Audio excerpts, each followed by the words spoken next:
Hello everyone, स्वागत है आप सबका।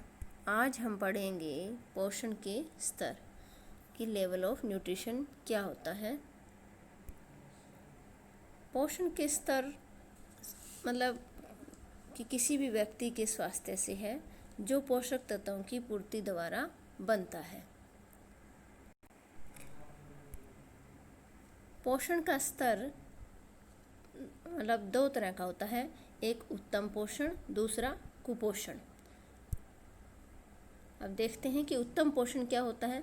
उत्तम पोषण से भाव है कि जब व्यक्ति को आवश्यक पोषक तत्व प्राप्त हों, शरीर उनका पूरा उपयोग करे जिससे उच्च कोटि का स्वास्थ्य बना रहे और व्यक्ति किसी भी रोग से ग्रस्त ना हो। अब हम देखते हैं कि एक उत्तम रूप से पोषित व्यक्ति की जो है विशेषताएं क्या होती है। सबसे पहले है कि उसकी जो है उचित शारीरिक लंबाई और शारीरिक भार है वो सही होता है। दूसरा, उसकी मांसपेशियां हैं वो सुसंगठित होती हैं, मजबूत हड्डियां होती हैं, चमकदार त्वचा होती है, शारीरिक रोगों की अनुपस्थिति मतलब उसके अंदर कोई रोग नहीं होता शरीर के अंदर, शरीर स्वस्थ होता है, अधिक क्रियाशील होता है और शारीरिक जो अंगों की स्थिति है वो बिल्कुल सीधी होती है, सही होती है और व्यक्ति हमेशा संतुष्ट रहता है। व्यक्ति अधिक चिड़चिड़ा नहीं होता, खुश मिजाज होता है, ध्यानपूर्वक कार्य जो भी कार्य करता है उसको ध्यानपूर्वक करता है, उसके पेट से संबंधित कोई भी बीमारी नहीं होती, उसको अच्छी नींद आती है, उसके बाल जो है त्वचा है वो देखने में सुंदर लगते हैं, आकर्षक लगते हैं, उसके दांत चमकीले और मजबूत होते हैं। अब देखते हैं कि कुपोषण क्या होता है। कुपोषण का मतलब है कि जब गुण तथा परिमाण में अपर्याप्त भोज्य पदार्थ लिए जाएं जिससे भोजन द्वारा शारीरिक आवश्यकताओं की पूर्ति न हो पाए तो वह कुपोषण की स्थिति कहलाती है। तो कुपोषण वह होता है जिससे शरीर का जो है पोषण ठीक तरह से नहीं होता, भोजन में पौष्टिक तत्वों की मतलब कमी ही नहीं होती है, अपितु जो है कुछ पौष्टिक तत्वों की अधिकता भी हो सकती है। कई बार अगर कमी है या अधिकता है तो दोनों ही तरह से क्या होता है, कुपोषण होता है। वास्तव में इस दशा में भोजन में पाए जाने वाले पौष्टिक तत्वों का हमारी शारीरिक जरूरत के साथ जो है संतुलन ठीक से नहीं रहता और मनुष्य का स्वास्थ्य बिगड़ जाता है। कुपोषण या अल्पोषण की दशा न केवल भोजन की पौष्टिक तत्वों की कमी से होती है, अपितु किन्हीं कारणों से जब पर्याप्त मात्रा में अगर हम भोजन ग्रहण करते हैं तो भोजन हमारे शरीर में समुचित रूप से प्रयोग में नहीं लाया जा सकता, कोई भी कारण हो सकता है उसका, तो भी हम जो है कुपोषण का शिकार हो सकते हैं।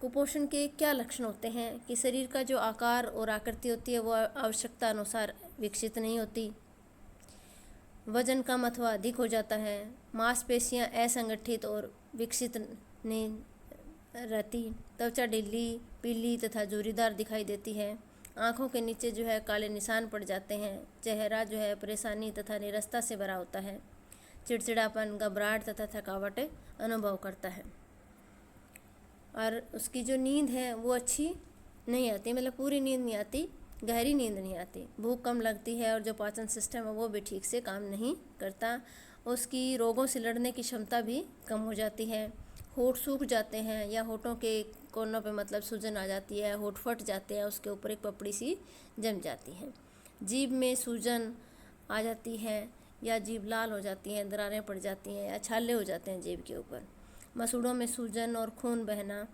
दांत पीले हो जाते हैं और मुंह से दुर्गंध आने लग जाती है, दांत की जो परत इनेमल है वो कमज़ोर हो जाता है। अब देखते हैं कि कुपोषण कितने प्रकार का होता है। कुपोषण मुख्यतः 3 प्रकार से हो सकता है, एक तो अपर्याप्त पोषण, दूसरा अत्यधिक पोषण और तीसरा असंतुलन। अब हम इनको एक एक करके डिटेल में देखते हैं।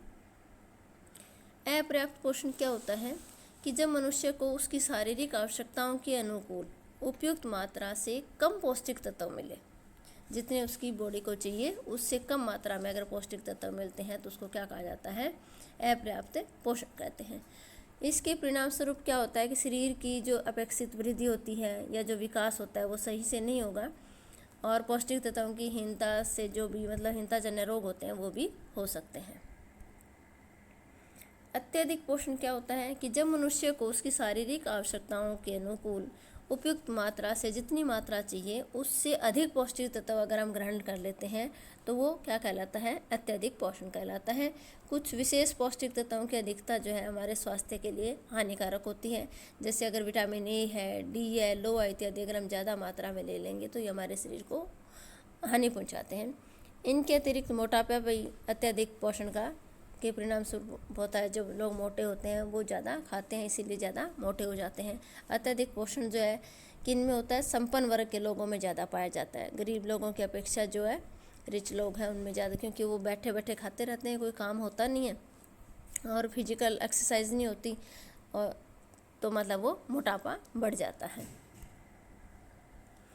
नेक्स्ट है असंतुलन। जब मनुष्य में विभिन्न पौष्टिक तत्वों की मात्रा जो है संतुलित नहीं होती तो इस असंतुलन के कारण जो है स्वास्थ्य के ऊपर कुप्रभाव पड़ता है। तो जो है कुपोषण के किस किस कारण हो सकता है कि अपर्याप्त पोषण के कारण भी हो सकता है, मतलब जब पूरा खाना ना मिले, या भूख से अगर ज़्यादा खाया जाए तो वो भी कुपोषण है। और दोनों में अगर संतुलन ना हो, पौष्टिक तत्वों की मात्रा जो हम ले रहे हैं उसके अंदर अगर संतुलन नहीं होता तो भी हमारे स्वास्थ्य के ऊपर बुरा प्रभाव पड़ता है। अब हम देखते हैं कि पोषक स्तर क्या होता है। पोषक स्तर से भाव है कि वृद्धि, शरीर के संचालन तथा मरम्मत के लिए खाए गए जो भोजन का शारीरिक स्वास्थ्य तथा शरीर के ठीक रहने से संबंध होता है। पोषण स्तर का सीधा संबंध मतलब गरीबी रेखा से होता है। गरीबी रेखा हम एक काल्पनिक रेखा है जिसे अनिवार्य रूप से ग्रहण की जाने वाली जो न्यूनतम कैलोरीज के आधार पर हम आंकते हैं कि न्यूनतम कैलोरी कितनी होनी चाहिए एक व्यक्ति को। तो भारत में इस आंकलन के लिए मतलब क्या करते हैं कि जो ग्रामीणों के लिए है वो 2400 कैलोरी प्रतिदिन, और जो शहरी लोग हैं उनके लिए 2100 कैलोरी प्रतिदिन जो है वो प्रस्तावित की गई है, निर्धारित की गई है।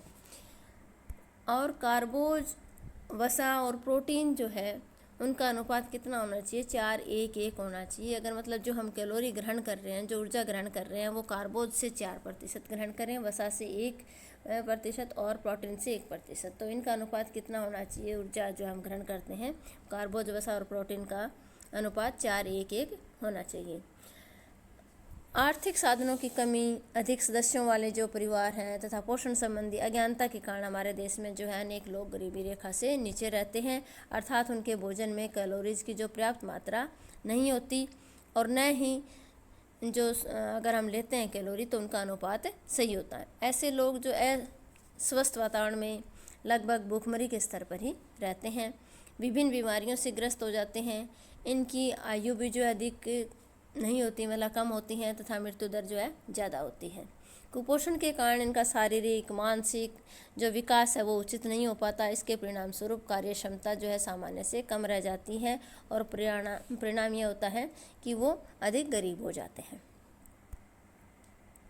पोषण स्तर को हम किस तरह से मापते हैं, तो सबसे पहला है पोषण स्तर को मापने के लिए हम जो है वजन देखते हैं कि एक वज़न के लिए क्या करते हैं कि एक कांटे या वज़न वाली मशीन से तौलते हैं, और ठीक से पढ़ने के लिए मशीन को जो है समतल भूमि पर रखना चाहिए। स्वास्थ्य पर ध्यान रखने वाले जो व्यक्ति क्या करते हैं, अपने वज़न का हिसाब किताब रखते हैं या चार्ट रखते हैं घर में, जो स्टैंडर्ड चार्ट होता है उसके हिसाब से जो है वेट होना चाहिए। शिशु का जो वज़न है वो, छोटे बच्चे का वज़न होता है वो जल्दी बढ़ता है, तो उनके तौलने के लिए एक अलग मशीन आती है। शिशु का जन्म के समय जो वज़न होता है वो 2.5 से 3.5 किलोग्राम के बीच होता है, लेकिन 1 साल तक मतलब उसका वज़न जो है जन्म के समय से दुगना हो जाता है।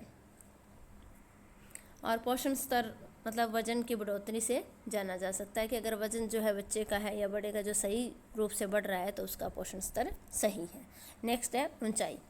पोषण स्तर मापने का यह भी एक तरीका होता है कि मतलब ऊंचाई के लिए हम क्या करते हैं, अक्सर बच्चे अपने कद की बढ़ोतरी का हिसाब रखने के लिए मतलब आमतौर पे क्या करते हैं कि जो खड़ा वो होता है नापने का एक फीता होता है, या हम दीवार के ऊपर निशान लगा लेते हैं।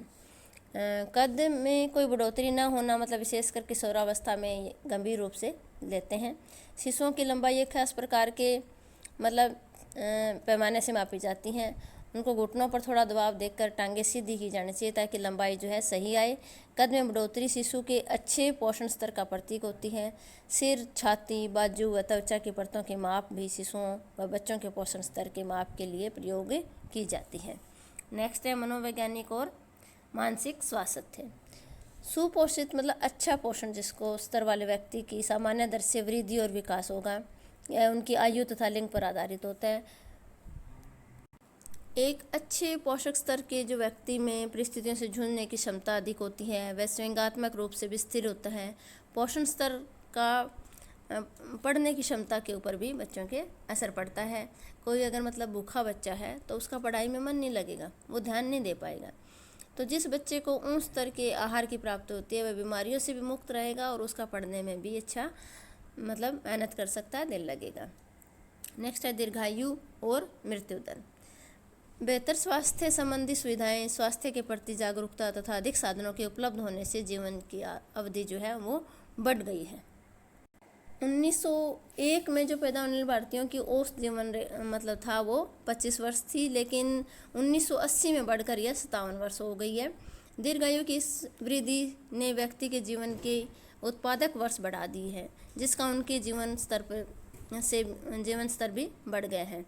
यदि भारत की जनसंख्या पर नियंत्रण कर लिया जाए तो यह उन्नति के पथ पर अग्रसर हो जाएगा। मतलब सुपोषण और अच्छे स्वास्थ्य की चेतना ने जनता में मृत्यु दर और रोगियों की संख्या के प्रति जागरूकता पैदा की है। आजकल क्या है कि शिशु मृत्यु दर भी बहुत कम हो गई है। समय से पूर्व जो मृत्यु होती है उसके कई कारण होते हैं। गरीबी है, बीमारियां हैं, अज्ञानता हो सकती है, अनपढ़ता, गर्भवती महिलाओं में जो स्वास्थ्य सेवाएं तथा पोषण की कमी हो सकती है, या अल्प आयु में गर्भ धारण करना। ये जो है कुछ फैक्टर हैं जो समय से पूर्व मृत्यु होने के कारण होते हैं। शिशुओं का आहार न मिलने से बहुत से बच्चे जो है 5 वर्ष की आयु से पूर्व ही मर जाते हैं, जिससे राष्ट्र के ऊपर बोझ पड़ता है। अब हम देखते हैं कि पौष्टिक भोजन के अतिरिक्त भी कुछ और कारक हैं जो उत्तम स्वास्थ्य को प्रभावित करते हैं। उनमें सबसे पहला है व्यक्तिगत स्वच्छता। अच्छे स्वास्थ्य को पाने के लिए हमारे शरीर की सफाई होना बहुत ज़रूरी होती है। अगर हमारा शरीर साफ है तो रक्त का संचरण ठीक होगा और शरीर में रोगों के कीटाणुओं का प्रवेश भी नहीं होगा। सेकंड है स्वच्छ वायु। उत्तम स्वास्थ्य पाने के लिए ज़रूरी है कि हमारे आसपास की वायु है शुद्ध होनी चाहिए, ताकि हम शुद्ध ऑक्सीजन को शरीर में लेकर जाएं। अंदर ले जाने वाली जो वायु होती है उसमें ऑक्सीजन की मात्रा कितने प्रतिशत होनी चाहिए? 21% होनी चाहिए। यदि सांस लेने वाले वायु में अन्य गैसों की मात्रा ज़्यादा होगी तो वह शरीर में विषैलापन उत्पन्न कर देगी और उससे व्यक्तियों को उल्टी भी आ सकती है, शारीरिक कार्य की क्षमता जो है वो भी कम हो सकती है, हमें थकावट भी जल्दी होगी। नेक्स्ट है शुद्ध जल। शुद्ध जल हमारे जीवन का सबसे आवश्यक वस्तु होती है। शुद्ध जल देखने में साफ, बिना रंग, गंध तथा स्वाद वाला होता है। यदि जल शुद्ध न हो तो विषैले रोग जो है, जीवाणु तथा घुलनशील क्लोराइड, सल्फेट आदि जो लवण होते हैं वो हमारे शरीर में चले जाते हैं तथा शरीर में अलग अलग प्रकार के विकार पैदा कर देते हैं, जैसे हैजा है, टाइफाइड है, इस तरह के रोग हो जाते हैं। नेक्स्ट है स्वच्छ वातावरण। हम जिस स्थान पर रह रहे हैं वह स्थान कैसा होना चाहिए? साफ़ सुथरा होना चाहिए, वहाँ पर प्रदूषण नहीं होना चाहिए। अगर वहाँ पे प्रदूषण होगा तो कई रोगों के कीटाणु, धूल, मिट्टी के कण शरीर में चले जाते हैं, जिससे व्यक्ति जो है रोगग्रस्त हो जाता है। नेक्स्ट है आराम और नींद। हमें सारा दिन काम ही नहीं करना चाहिए। जब हमारे शरीर को आराम की ज़रूरत हो तो हमें आराम भी करना चाहिए। कार्य करते समय व्यक्ति के अंग जो है प्रयोग में लाए जाते हैं, उनकी ऊर्जा का प्रयोग होता है, तो उसमें क्या होता है कि लैक्टिक एसिड और कार्बन डाइऑक्साइड बनती है। इन पदार्थों से मांसपेशियां और नाड़ी संस्थान के कार्य करना बंद कर देती हैं। लेकिन जब हम जैसे ही विश्राम करते हैं तो शरीर को कार्य करने के लिए ऊर्जा दोबारा से मिल जाती है। आराम के साथ नींद को जो है वो पूरी होना भी ज़रूरी है। इससे व्यक्ति मानसिक और शारीरिक रूप से तरोताज़ा हो जाता है। प्रत्येक साधारण व्यक्ति को मतलब साधारणतः जीवन का जो 1/3 भाग होता है वो सोने में बिताना चाहिए। कम से कम मतलब एक स्वस्थ व्यक्ति को 6 से 8 घंटे तक नींद पूरी लेनी चाहिए। नेक्स्ट है व्यायाम। शरीर को स्वस्थ रखने के लिए व्यायाम भी अति आवश्यक होता है। इससे मांसपेशियां विकसित होती हैं, रक्त का परिभ्रमण, श्वास तंत्र, पाचन तंत्र, नाड़ी संस्थान जो है ठीक से काम करते हैं। व्यायाम हमें अच्छे जो है वायु में करना चाहिए और व्यायाम कभी भी हमें भोजन के बाद में नहीं करना चाहिए। नेक्स्ट है टीकाकरण। पूरी तरह स्वस्थ रहने के लिए यह भी जरूरी है कि जिस भी रोग निरोधक टीका उपलब्ध हो हमें उसे अवश्य इस्तेमाल करना चाहिए, क्योंकि कई बार कोई ना कोई रोग हमें अवश्य जकड़ लेता है। इस खतरे से बचने के लिए हमें टाइफाइड, बुखार, हेपेटाइटिस बी है, चिकन पॉक्स है आदि के टीके जो है बच्चों को अवश्य लगवाने चाहिए। अगर हम ऊपर लिखी हुई बातों को जो हमने डिस्कस किया उन बातों को ध्यान में रखेंगे तो हम कई रोगों से छुटकारा पा लेंगे और एक स्वस्थ व्यक्ति का जीवन जिएंगे। Thank you.